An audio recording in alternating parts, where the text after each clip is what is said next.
Right, so I just got myself a new set of flat pedals. I've been umming and ahhing a fair bit lately of which pedals to go for, and I've been on a heap of different pedals lately, and I like a few of them. I definitely like, there's a few brands that I'm pretty into.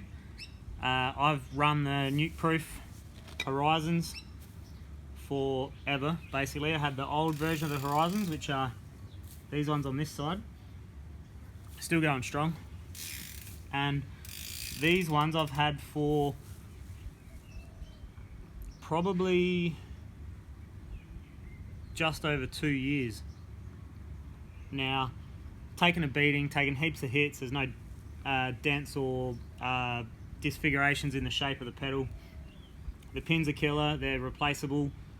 Get them online, and I just can't fault them. The grip's killer. I wouldn't mind putting a little bit of grip tape in the middle here, which is how I feel on all pedals. I think you definitely should have as much grip as you can possibly find. So I'm going to put grip tape on the new ones, I reckon.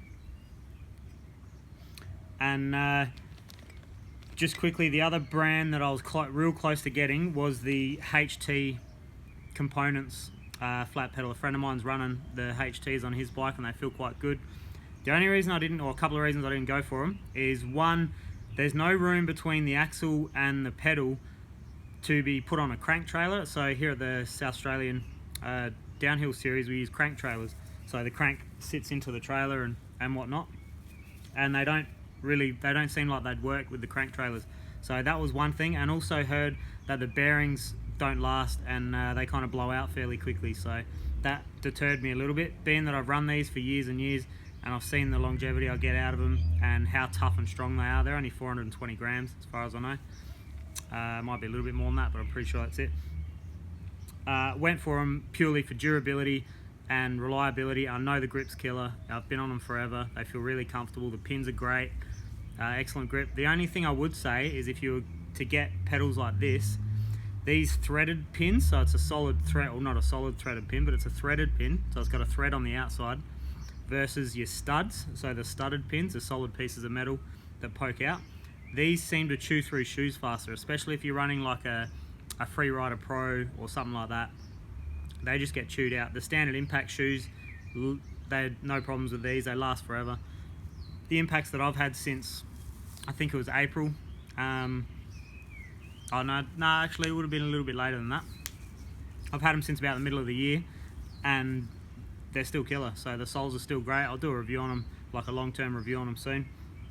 But they're killer. They're the best 510 you can get for me, for durability and grip for sure. But these pedals are killer. So I got these from Off the Brakes. They're in Queensland somewhere. I would like to have gotten them locally, but we don't have any suppliers here yet. So Off the Brakes in Queensland, we're doing them for 110 bucks delivered. So these are the Sam Hill versions. So you can see, I should have pulled mine off, but basically it's identical pedal. The only difference is you've got this little Sam Hill, little logo of Sam Hill there, and a silver top versus a black top. So that's becoming silver anyway because of the wear, but it starts as a black top on the standard Horizons. So for 110 bucks delivered to my door, I couldn't go wrong. So these are going to last me forever. And what I will do as well is, you've got this little, I think it's a 6mm Allen key nut. Pull that out and then suss out the nut in there, because the only reason I need new pedals is because the nut came loose inside here and unwound itself a tiny bit, which gave a little bit of play. And with me riding and cornering and whatever, I've actually stripped that nut, so the thread inside the nut is really fine now. It's been mainly stripped off. So I was trying to source another nut. I couldn't find another nut to fit, so I thought, bugger, I'll buy a new set of pedals, and if I find a nut that fits, then I've got a spare set of pedals. So I will take that nut, take that cover out. I'll wind that out with the 6mm, and then I'll get in there with the nut. I think it's like a 5, maybe a. Actually, I don't know what the size is. It may be like an 8mm hex nut. Can't remember exactly what the size. But I'll take that hex nut off, Loctite it, put it back on, back up to spec, and then it should never be a problem. But the other ones I never Loctited, I never played with them at all, and it's wound itself loose and eventually stripped the bolt. The thread on the axle's still fine, it's just that bolt. So if I can find a new bolt, I'll be singing. Otherwise, I've got brand new pedals anyway, so it's no big deal. So yeah, Nukeproof, Horizon, Sam Hill, they're killer. These are not the ones with the titanium axle, they're just the standard axle, but I've smashed these things to smithereens, these and the older versions, and they're my go-to pedals. So yeah, flat pedals for metals for sure.